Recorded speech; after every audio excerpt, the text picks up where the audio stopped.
This is Nathan, and welcome back to another video. Today we're taking a look at a scenario where Sweden formed an empire. Now I know Sweden did have an empire in history. It wasn't the strongest. They owned Finland, Estonia and Latvia, parts of Norway, Poland, Germany and Denmark.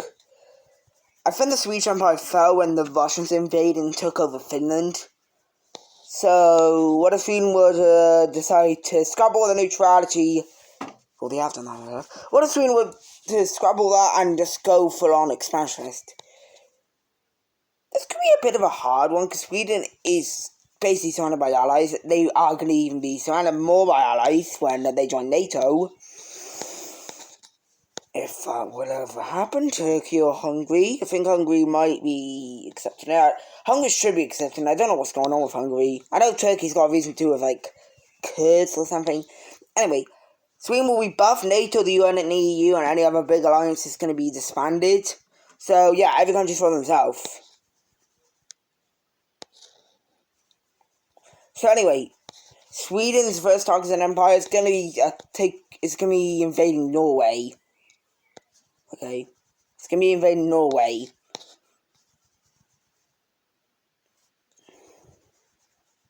Now, if you don't know something about Norway,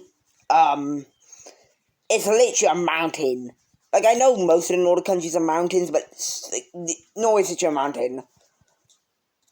So Sweden, they're not the strongest country. I think they're one of the probably weaker ones in Scandinavia. Obviously behind Iceland. Anyway, Sweden's buffs that they're going to have on a really easy time. So Swedish troops flood in and capture Oslo within the first few weeks, because Norway was not expecting an invasion from Sweden. So that's basically it. As Oslo's lost it, Norway's got like nothing left. Sweden focuses more on the coastal areas of Norway, to try and knock out any major cities that may remain. And Sweden's going to do something a bit weird here, but that's cut off the weird tail bit of Norway. Don't know why they're doing that, because I don't see it's Sweden that they're doing it. Anyway, they continue to move around the coast of Norway, and after moving it a little bit and taking over basically all of Norway's population, they continue to move around, because that's not all Norway's population. Obviously, Norwegians are all of the people live all over the countries. Anyway, after taking over basically most of Norway's, people, I've taken over, like, most of the, populated areas in Norway. We have the Norwegian government surrendering. So, I'm not going to call it all in. But let's take a look at this peace treaty. So, on the peace treaty, Norway gets pretty screwed over. Sweden annexes basically all of Norway. Although they do leave a little bit of Norway with, like, nothing. Norway just lost everything. The only good bits of their country remaining is, like, right here. Maybe something like on the border of Norway, but they literally lost Oslo. Now, don't get me, hopefully I'm not wrong here, but if in a peace treaty, I don't know if a country is allowed to annex any land that is like the capital. So, like, for example, if Russia got Kyiv in Ukraine and they signed a peace treaty when Ukraine wasn't like owned by Russia, I don't know if Russia would be allowed to annex anywhere. Like, I don't know if Russia will be allowed to annex Kyiv itself and leave Ukraine. But Sweden did that just there, and Sweden's going to continue to expand into their neighbours. So Sweden's next target is going to be Denmark. If we were to colour in.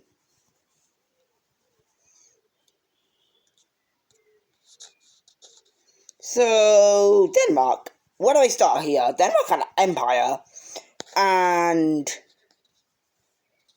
don't get me wrong, the empire still kind of exists, just a fragment of it, like Greenland obviously and the Faroe Islands, but they are really weak. Even with like all the Greenland, Denmark is probably one of the weakest countries in this area of Europe. Obviously, Luxembourg is an island, and Ireland.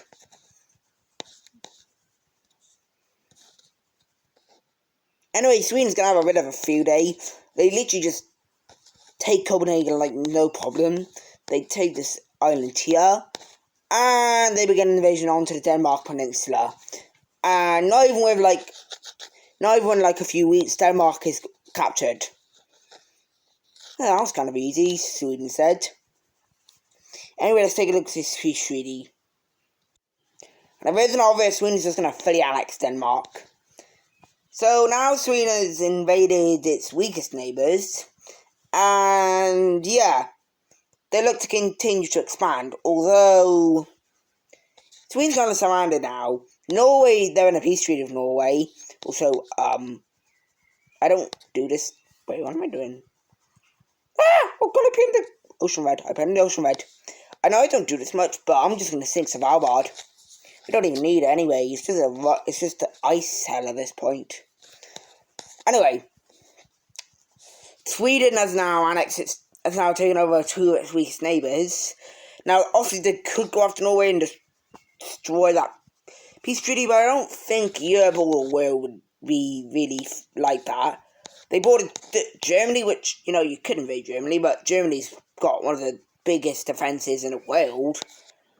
I don't think they're going to let Sweden invade Hamburg that easily. And, there's Poland, or Russia. Don't touch Russia. Poland's there. Poland's there. So, no, Sweden says no to that, and they decide to go after probably one of their biggest friends, Finland. So Sweden declares war on Finland, and yeah, they were preparing for this quite a lot. There are a lot of forces around here ready to invade Finland. I don't know why you would want to invade Arctic, but that's what Sweden's doing here, and they're doing pretty well. Kind of weird, maybe, I don't know, train for this. Anyway, Sweden's invaded literally the Arctic, and obviously there's resources here, but Finland is like, well, okay, why are you invading literally just nothing but Arctic? So Finland's going to get mobilised with like 1 million troops, although we're not going to count the 1 million troops, so we're just going to act like Finland's using the normal army. So as Sweden's captured basically all of the Arctic, we have Finland arriving to push them back. So Finland's able to push back Sweden a bit, but Sweden is going to take advantage of this because Finland's pushed into the weak area. Sweden's going to take advantage of this where both armies are and create encirclement. Said Finland. Finland's a pretty good country against Russia, but it looks like that's proved wrong because they just lost, basically all to Sweden. So Sweden's able to take out all these troops, and Finland's like, okay, let's try again. So they push into this area, and that doesn't work at all. So, Sweden just kind of kicks them back, and Finland is kind of embarrassed. So, Sweden is now going to make a landing onto this area, which, this is near Helsinki, so Finland obviously is going to try their best to not let this area capture Helsinki, so they're going to reorganize some troops, basically send all of them down here, and kick back. Finland discovers that these troops were volunteers, and that they weren't even parts of the Swedish military, and that's not good. Sweden just... they lose about a good chunk of their land. At this point, Finland is like, okay, well, we're done. Finland decides to accept the peace treaty, decides to accept some peace terms with Sweden. So let's take a look at this peace treaty. So in the peace treaty, Sweden annexes the top bit of Finland, and it's not the worst. Obviously, Finland's economy now is going to be shattered because of that.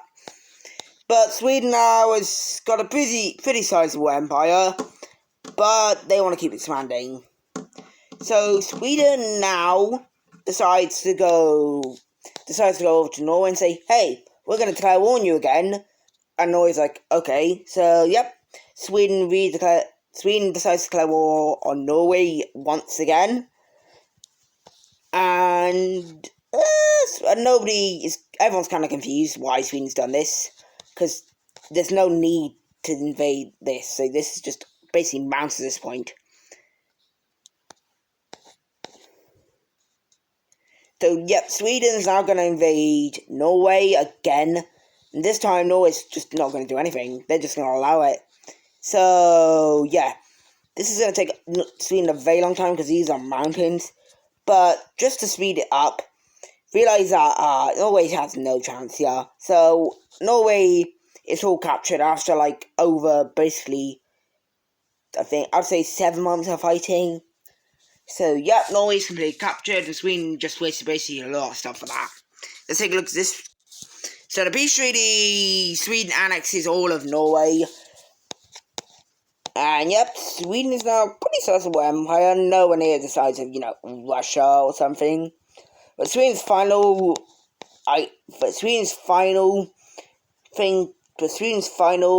task as an empire, I forgot the word, is to buy a big chunk of land from Germany. Not that big.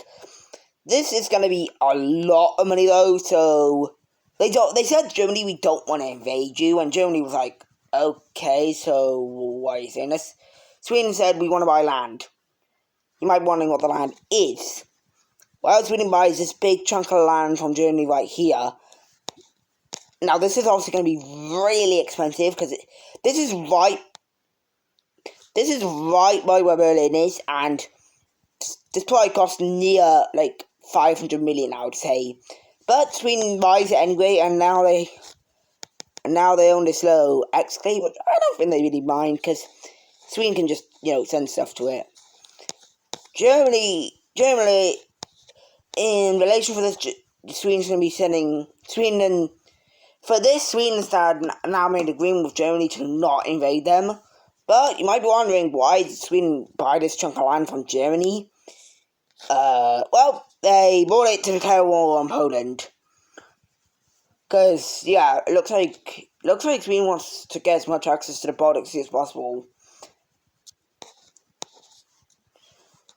So, Sweden declares war on Finland. Sweden declares war on Poland and begins an invasion. So, Swedish troops immediately flow into the coastal areas close to the. So, Sweden uses everything they have to invade the coastal areas of Poland, which they have a lot of control over the Baltic Sea now. So, they capture all the coast of Poland. Poland's like, okay, want to accept peace treaty, and Sweden's like, oh no. So Sweden continues to invade down into. Oops, 15 remaining. So Sweden is basically destroying Poland this rate. Poland's defenses are failing. So we have Sweden going right by Warsaw. And yes, so they go by Warsaw, and well, if an obvious, they capture Warsaw. So yeah, Poland is like, okay, yeah, we're screwed, so we're just gonna surrender to you. Now, would Poland fall that quick? No, I don't think they would. Poland's a pretty good country with, military. They wouldn't fall that quick, but just to speed it up, they did. Let's take a look at this peace treaty. So the peace treaty, even if it isn't obvious, Sweden annexes all of Poland's coast, which is going to damage Poland's economy and everything, basically. But that's it. Sweden is now formed an empire, and it's a pretty sizable one. I mean, it's kind of nowhere as strong as the other ones, like Russia, China, USA, UK, and France are obviously stronger. So that's going to be it for this video. I hope you enjoyed. We're nearly to 50 subscribers. Kind of shocking that we're that close to 50. Anyway, I hope you enjoyed this video. I'll see you in the next one on Friday. Bye!